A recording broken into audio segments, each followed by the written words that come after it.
Hey guys, welcome to Worship, Grow, Follow. It's our Gillum Springs podcast, and we have with us today Kendall Patterson and Sarah Graves. They're two of our students in our student ministry and in our college ministry, and we're going to talk today about some of the things that they go through and just some obstacles to being a Christian in local schools, in their context, but really just what does it look like for a young female believer. So thank you guys for doing this, and let's see what we figure out. Y'all ready?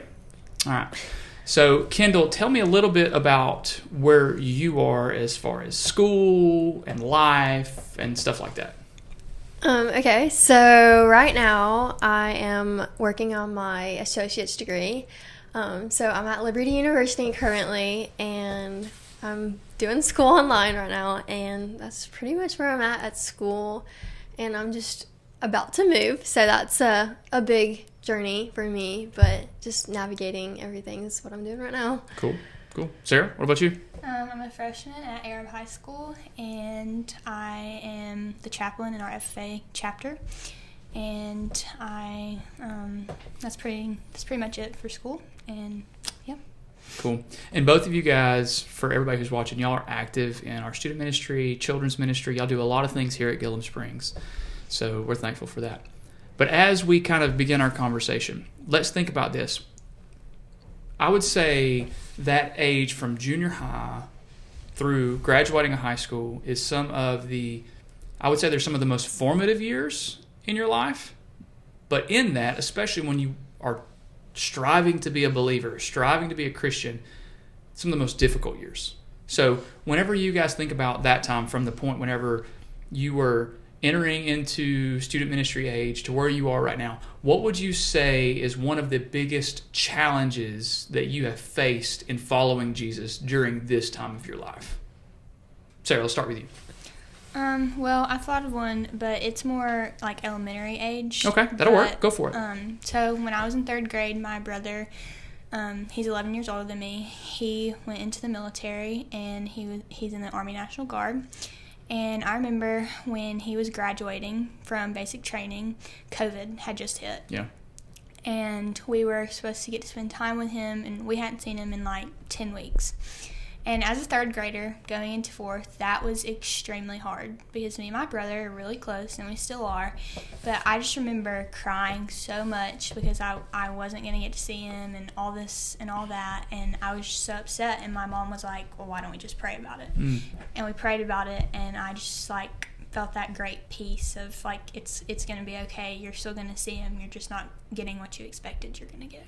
That's good. And you saw from that moment on, you were able, did you feel that peace immediately, or was it something that you had to sort of work through afterwards? I mean, I kind of had to work through it, but I also kind of felt it in the moment. Like, there was more obstacles, obviously, but there was peace knowing that he was in control. That's good. That's good.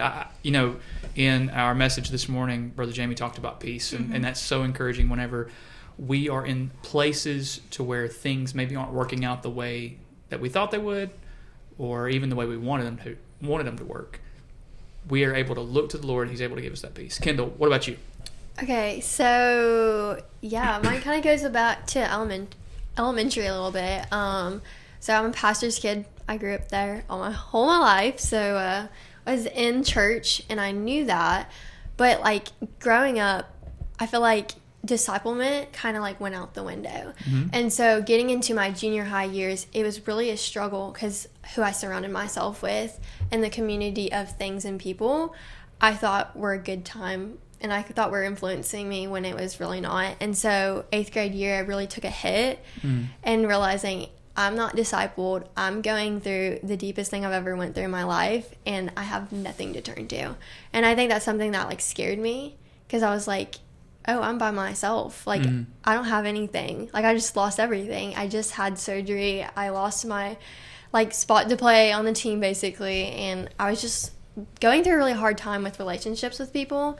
And so in that time, I really started to seek God, because that's all I knew where to go was, okay. So I started to pray, and I didn't know why it was happening to me. I was like, why, God? Why did this happen to me out of everyone? So it was definitely a time where I was meant to be alone for that season, because I don't think I would have seeked the Lord as much as I did if I wasn't alone.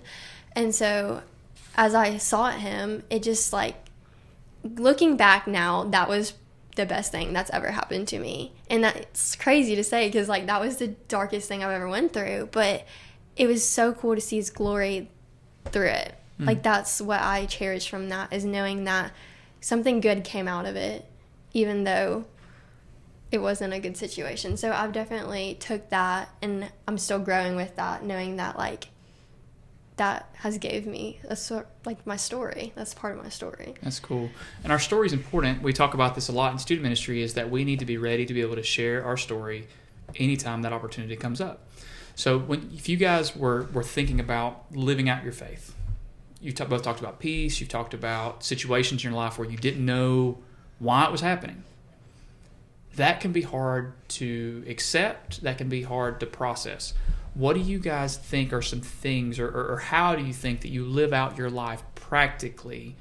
Because there's a lot of big theological ideas that we talk about, but how do we take those things from being up here to like every day? How do you practically live out your Christian life in the season that you're in right now? Kendall, what do you think? Okay, so it seems very simple, but it always helps me, because if I'm going through a time where my mind's just not focused on him, or if I'm just going about my day and I'm having like a really bad day, worship music, it sounds like, oh, worship music, but no, really, there's something so powerful about just like sitting down and just like listening to his words. It just like fills you, and it's like makes you feel like peace, like you mentioned, and it's something like you can't explain to someone who doesn't get it. Yeah. And so, as like crazy as it seems, that helps my daily walk so much. It's just like that reminder, as I'm going about my busy day, having that like in my ear, just like I am loved, I am chosen, and he is there, he died for me, and just those things are just a reminder, and they just help me go throughout my day. That's good. What about you, Sarah? I think prayer for me. Every morning before we leave for school, me and my mom sit in the car, and my dad stands outside of the car, and we hold hands and we pray before we go to school. And that we started that last year, and that I've just like seen myself starting my day in the right way. I'm not thinking about something else. I'm thinking about what we prayed for, who we prayed for. And then throughout my day, if I see something that I'll be like, oh, well, I could pray for that person, or I could pray for this, or I'm about to take a big test. I'm going to pray before I take this test. And prayer is a big part for me. I pray as I go to sleep every night. Like that's just something that calms me down. Like I just feel peace once again before I go to sleep, just praying about whatever happened that day, whatever's coming for the next day. Well, so peace, we've talked about worship, we've talked about prayer. Obviously, the word is a big part of that. In the scriptures, we see where it actually calls us to guard our hearts, right? So whenever you guys hear that idea, because both of you were raised in church, both of you you've got the t-shirt, you've done the things. When you hear that idea of guarding your heart, what's the first thing that comes to mind? Okay, so it sounds a little weird, but when I think of guarding my heart, I'm thinking my body is like a house, it's a temple, so I'm going to guard, like you wouldn't let a poisonous snake into your house. So why should I let the lies of this world and all the stuff coming into us get into my house? Yeah. So that's when I think of guarding my heart, I want it to be pure, I want it to reflect God, and I want it to be a reflection of him through me. So what I allow in, I want to guard anything that would corrupt my temple. So that's what I think about when I think about guarding my heart. Okay, so when we talk about that though, but Kendall, that sounds boring.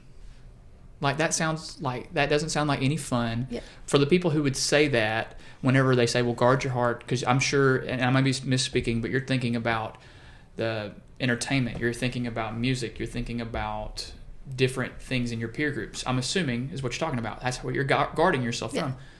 That seems like a lame life. So what would you say to those people who that's their argument when they say that just, I don't know. Okay, so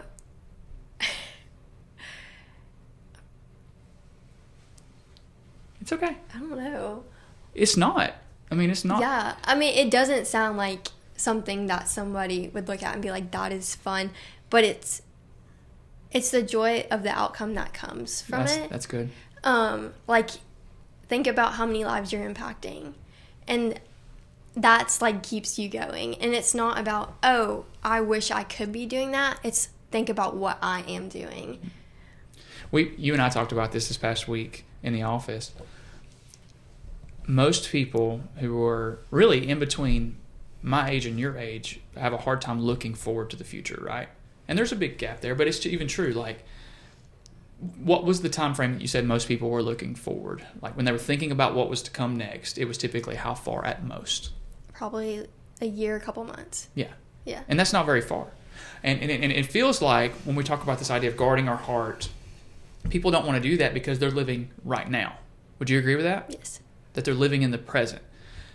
But if we have a forward focus, if we think about the things to come, like what you say, then we can think about those joys and the things that are coming, that the glory of the Lord, that the life that the Lord has set aside for us, that's what we're working towards. So that's good. When you think about that, when you think about all the things we just talked about, what comes to mind? I think about just who I am as a person, and who I know that I should be grounded in the Lord, and like that I am fearfully and wonderfully made, and that Psalm 139:14, that is such a big part that I have to think about every day, that I am who I am supposed to be, and I should be in my faith every day, and I should not let other people influence who I am and who I want to be. Is that hard though? I mean, or is that easy? I mean, whenever both of you are in two different school type dynamics, but just in the things that you do, the peers that you're around, is that easy? I mean, what does that look like? I mean, what are you facing? Let's be real and practical for a second. What are you facing that are pushing back against all the things you've just said? Well, I know for me, something that I'm facing that I like, because I am younger going to college, I am set to an older standard. So anything I do, it is, oh, you need to be this way, you need to be this way. Oh, it doesn't matter. I feel like I've kind of like skipped a little bit of my years just to get to this point, which I'm so glad this is what God has called for me. But I feel like that wasn't easy to like go from such a big jump and just like skipping all those things and having to grow up like that. But in the end, it's benefited me and who I became, and like just how God has worked through me. He's like shown something, because I've had to grow up. My maturity level in Him it's developed something that I wouldn't have understood if I was on the path that I was still at. That's good. That's really good. What do you mean when you think about that? What do you think? Well, I mean, I have friends that aren't Christians, and I just try to remember that they don't have the Lord and they don't have the light that I have. And when they talk about things that I don't think we should be talking about, or whatever it might be, I just try to change the subject. Yeah. Or sometimes I just have to walk away. Like, I try not to let that burden me, and sometimes I'll say something like, hey, we shouldn't do that, or maybe don't do that. And I just remember who I am and who I want to be and who I want to be seen as. That's good. We talk a lot about mentors, and we talk a lot about people that have influenced us. Obviously, we have the Word. We have the different resources that we have, but I would assume that you guys have someone or a group of someones that you look towards as influencers or mentors. Who would you say those people are? I have two. So one is my mom, especially just because I feel like my brothers have both moved off, and this year I've really been like seeking discipleship, because that's something I felt like I've been lacking in. And so we both really hammered in, and I feel like I've gotten to unlock a new way of looking at the Bible from her perspective. And it's like they always say, having like someone to look up to is good, but I never realized it until we started going at it together. And it just like opened my eyes, and it's shown me a new thing, and I've grown so much through that. So she would be the first person, and the second one is Teresa Mayo. Like, she is a trooper. I will always live up to, like, I want to be like her. She is such a good example for all people to look at, whether you're her age or not, but she's been someone that I've always looked up since I was a little bitty, so she's really impacted my walk with the Lord. I would also say my mom. I see my mom every day, like, in her Bible, like, even sometimes twice or 3 times a day. She just sits down on the couch and writes in her journal and reads her Bible, and we've had so much more conversations this year about the Bible, and, like, we'll have them as a whole family, me, my mom, and my dad at home, just sitting at the kitchen table eating dinner.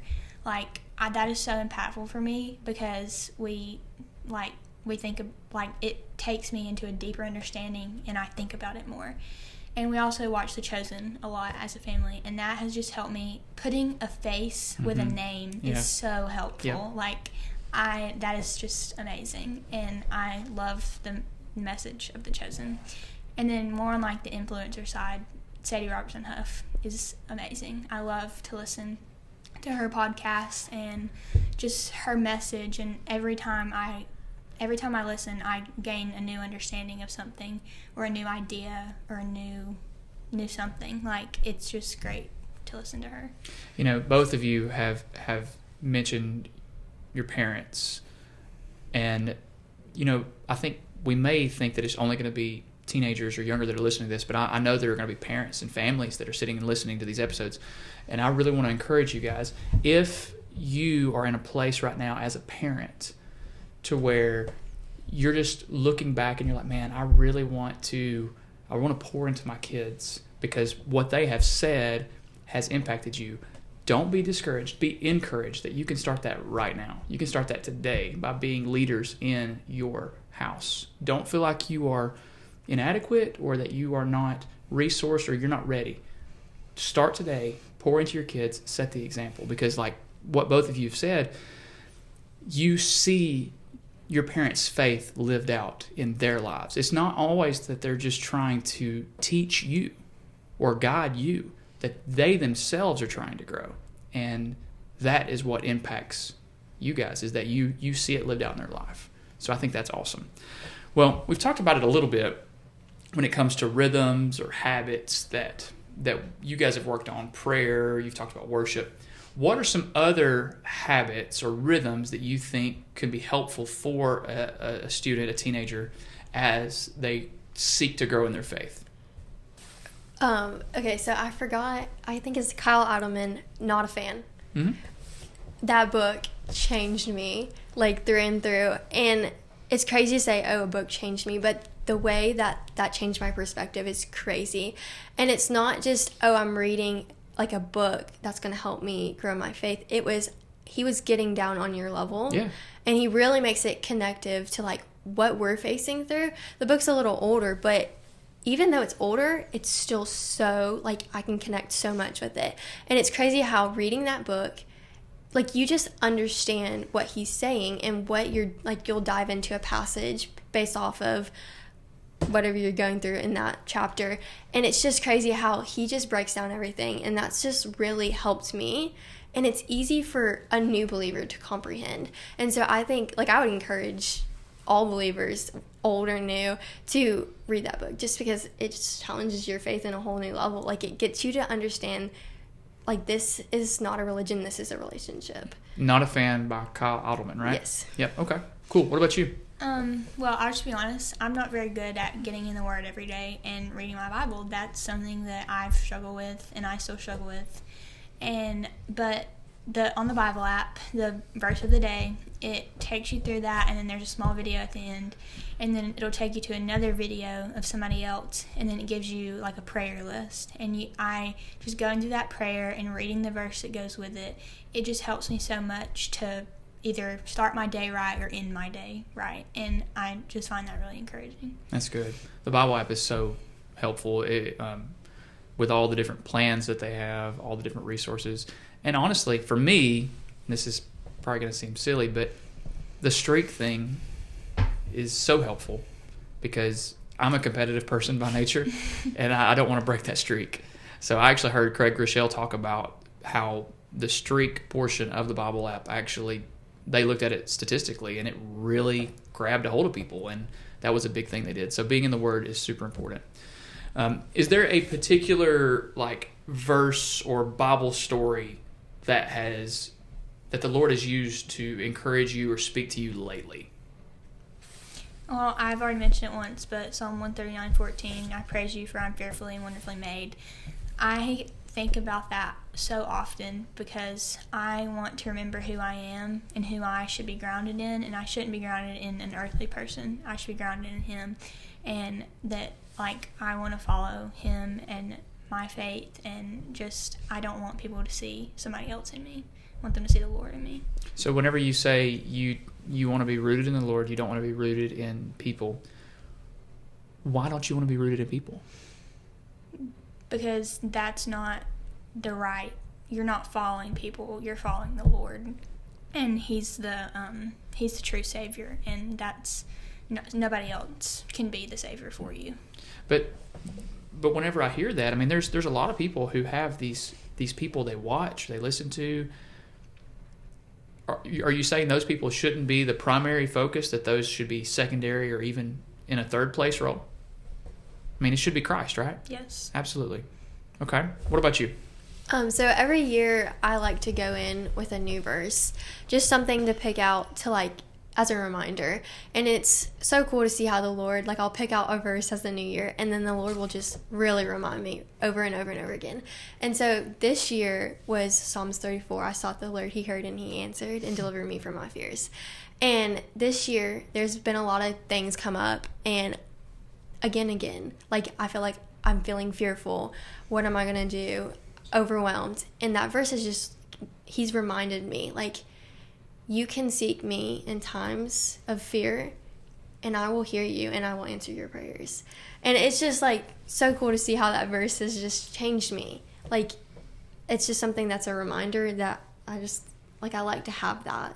And it's cool how He uses that to remind me when I'm feeling that way. But that's something that's helped me. Well, and you've had a lot of things going on recently. We're going to talk about it on a different podcast, but there's some big transitions happening in your life.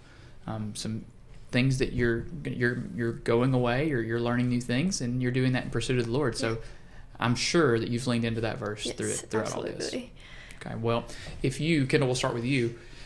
If, let's say that there is we'll just say anybody, student, child, adult, they want to grow spiritually, but they feel like it's just hard. They just kind of feel aimless. Where would you tell them to start? Okay, reputation, like repetitive things, it's so good. It's so hard, but starting simple is so important. Like remembering just to open the Bible app. That's so good for people who just like, oh, I don't have a lot of time in my day. Well, yes, you do. You're on your phone. Why don't you just open it for this long? And so I feel like that's a good way to start. And just having, again, that streak thing. Like, you get up in that streak, and there's something so special about opening your physical Bible. And it just does something. And so I feel like once you start there, you get a thing going. But something that's helped me is devotions. Like, people who go out and write devotions. I know we talked about Sadie Robertson. She really does write some good devotions that are easy and, like, they're at your level. Like, it doesn't matter where you are at your walk. They're going to be somewhere, like it meets you where you are.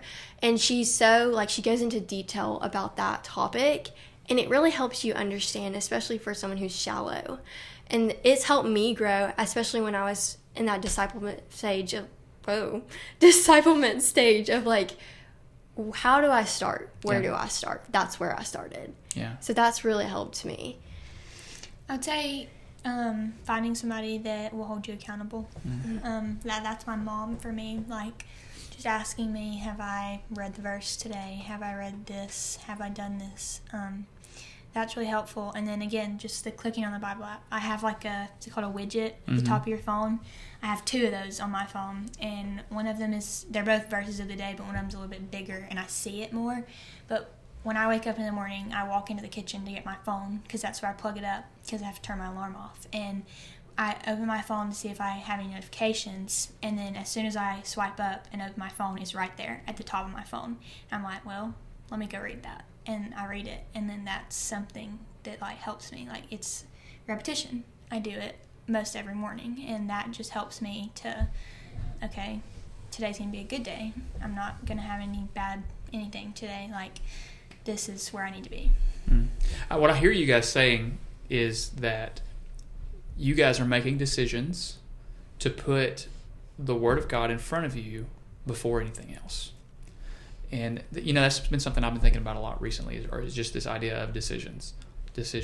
We all have decisions that we're going to make. Why can't we just go ahead and make them before we get to the situation? For instance, let's just hop over to like a situation where you encounter something innately sinful, like you go into a place and you didn't realize that this was going to be there or whatever. If you wait to make that decision when you're there, we'll use a party for an example. You show up at a party and there's people are drinking, people are acting a fool. If you wait until you're there to make that decision, the probability of you making the correct decision just plummets. So you guys, and what I'm hearing you encourage people to do is to make that decision before you ever get there. Just go ahead and decide, like, I'm going to put that widget on my phone. I'm going to seek to keep the streak going. I'm going to read books. I'm going to surround myself with things that are godly so that I don't get pulled into the things that I realize are not where I need to be. Is that fair to say? Mm-hmm. What do you guys think are some decisions that you have made, going back to the guard your heart idea, some decisions that you have preemptively made to protect you from the world? As hard as it is, removing yourself from groups. That's like something I struggled with, especially back in public school. Like, there were so many opportunities that came up, and I just needed to remove myself. It was getting to a point where I had no idea. I was just walking into something, and I was experiencing the decisions, and I wasn't even having to make them. So it was getting to a point where I had to take a step back, and I had to remove myself from that setting. And as hard as that was, it was so hard because, again, I'm lonely. So that was hard for me, but it does something, because like, you were choosing to remove yourself from something that is not going, like, you're not going in the right place. And so once you do that, you're less likely to have opportunities like that come up. And so like, who you surround yourself with, like, that's how one of the problems you run into is why you're struggling with that, is who you're surrounding yourself with. So with those with that decision, there's obviously pros and cons, right? Yeah. Because the people you were surrounding yourself with were people that you considered friends or that you enjoyed being around. What would you say were the greatest struggles of that decision, but then the greatest rewards? So going into it was hard to remove myself because that's all I ever knew. And so taking a step back and seeing them all hang out without you, it's like, whoa, it's like a slap in the face. It's like you start to get like, oh, I'm jealous. I want to go back. That's immediately your reaction is, I want to go back to that because it looks fun. Why are we basing off things because it looks fun? I don't know. But that's what your immediate thing is, like, I want to go back to this because that's all I ever knew. And you're just going to have to tell yourself, no, that's not what I need to do. Holding yourself accountable with somebody, that's so important, because I had people in my life, once I removed myself out of that setting, if I was ever like, oh, I want to go do this, who's going to be there? You don't need to be there. And as mad as I would get, that in the end, I'm looking back now and like, thank you, Jesus, for removing me from that, because I would not know where I was if I was still there. Mm-hmm. Like, I would not be the person I am today. And that's something that, like, I couldn't even imagine not being where I'm at today. So. Okay. What about when you hear all those things? What do you think? I think, once again, just the walking away. If you think, oh, well, that might be wrong, just go do something else. Yeah. Go find somebody else to talk to. Just, if you see another friend, go talk to the other friend. Like, just walk away before you even get there. And, like, I also staying busy, doing what you like, and spending time with your family. I spend so much time with my family, especially right now. I have older siblings that are more than 10 years older than me, and like, my sister's about to have her first baby, so like, that's my first niece, and we spend so much time with her and my brother because he's about to get married. And like, I'm busy. I don't have time for anything else, and I love spending time with my family, and that we're all Christians, and like, that is just so helpful for me to remember that this is my family and I am a Christian and that's who I want to be. I shouldn't want to be anything else. That's so good. Well, if you guys were, for whoever's listening, if you guys were able to say one thing, one piece of advice, one word of encouragement to someone who's listening who maybe has been in a similar situation to what you have been prior to you making the decisions that you made, what would you say to them, Sarah? It doesn't matter who you were or who you are now. It just matters who you're grounded in. If you're grounded in the Lord, you're in a great place. And maybe you're off track, but just get back on track and come to youth group, come to church on Sunday morning. Getting plugged in and serving somewhere, to me, is so helpful. I look forward every Sunday to going and I'm in the newborns class, going and holding those little babies and feeding them and just playing with them. It's so helpful to have something to look forward to at the end of the week at church. And my small group on Wednesday nights, that 9th grade girls small group, is just so great. Okay. What about you? I think remembering whose you are. Like, I am his, and everything I do is a reflection of him. And so I want to be that light for the dark places. And so just remembering that wherever I go, I can be that light. Even if my day is not going as well as I hoped, I shouldn't let that bring me down, because there are people watching wherever you go, whether you want it or not. People are always watching. That's something in our day and age. People love watching each other. And there's always something different about someone who just has the peace of the Lord with them. And so just remember whose you are as you go about your day. That's so good. Well, ladies, thank y'all for setting aside some time for us today. We really appreciate it. And I know that our conversation today is going to impact people far beyond our church and be able to encourage people. So thank you. Thank you guys for listening. Be sure to keep a lookout for new content coming out often. We appreciate you guys, and thank you for listening to the Worship, Grow, Follow podcast.